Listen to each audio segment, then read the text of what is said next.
Hi. Today I discovered that I've never shared this flute with you, so today we're going to take a first look at a very old flute from my collection. This is a Woodsounds Flute made by Brent Haynes long time ago. I don't know the exact year, and if I can find that easily, I will put it in the description box below. Interesting flute that I got from a friend, used, and it is made from flame maple, fiddleback maple, tiger stripe maple, known by a lot of different names, and what I believe is redwood burl for the block and the mouthpiece and end cap.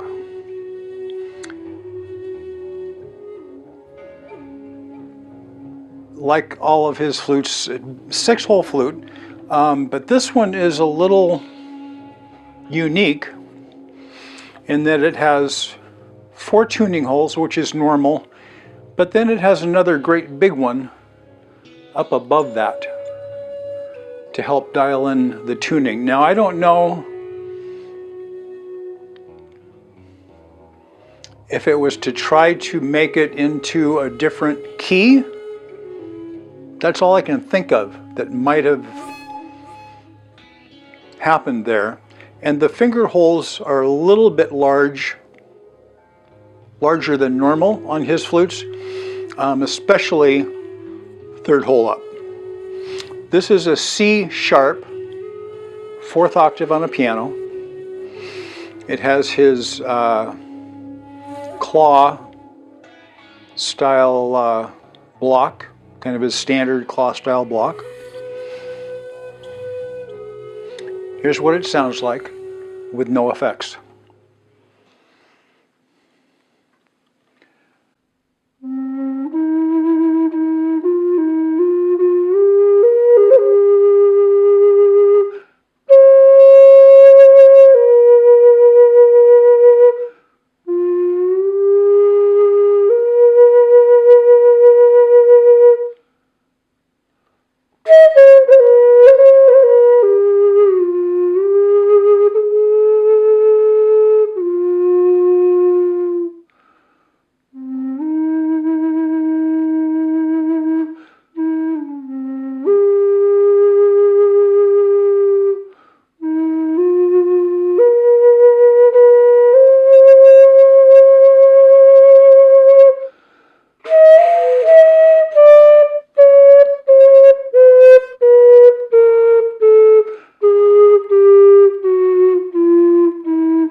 Really nice sound. Luckily for me, I don't have real narrow fingers, so that hole is not a problem. But as you can see, it's pretty large. I would be able to cover it with my pinky, but it's a large hole. Could be a problem for some people.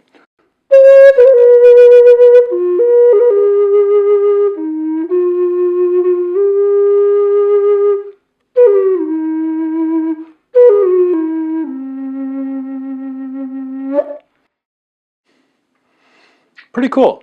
I'm not sure why I haven't shared this earlier, But this was made when Woodsounds Flutes was based out of Washington instead of Utah. Gorgeous, gorgeous piece of flame maple.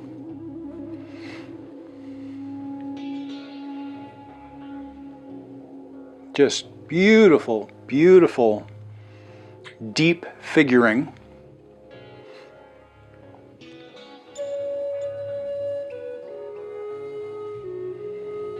And as are all of his flutes, this is a one-piece board design. The mouthpiece I know is tenoned in. The foot end cap does not look to be tenoned. It looks to be a butt joint on this particular flute. So, at least from what I can see here. Let's add a little bit of reverb and delay now.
Cool sound, cool sound.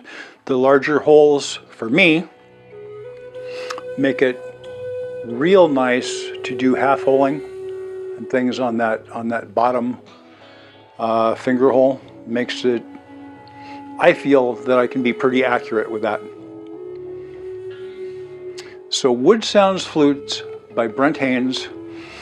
I did need to retune this a little bit when I got it. And I did have to open up that great big finger hole a little bit more than it already was. It was already a little bit big.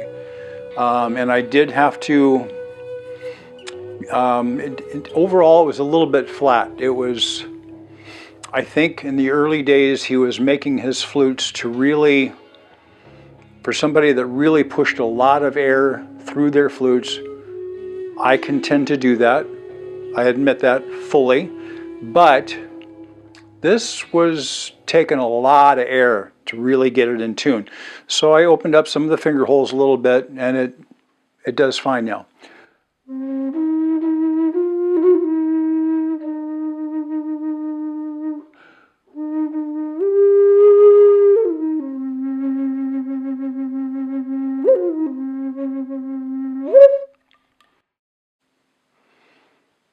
Hope you enjoyed the video. Thank you for watching, and I'm sorry I haven't shared this earlier.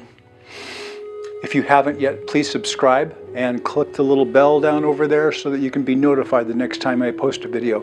It could be taking a first look at a flute from my collection or that I just received. It could be taking a more in-depth look later on.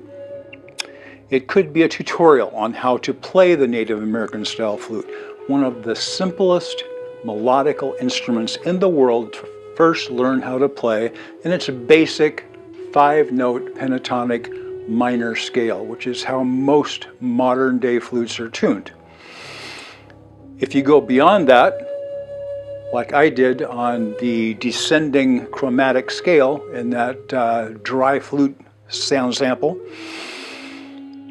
and use all of those notes together in different ways, different scales and things, there's a lot more in these flutes than that basic scale. And to be able to learn that and master it, it can take a lifetime. Could be a music video where the Native American style flute gets the spotlight shown on it. Could be by itself, could be with other flutes, or with many other types of instruments as well. Again, I want to thank you for watching, and I hope you enjoyed the video. Hope you will tune back in, and I hope that you have a fantastic day. Take care.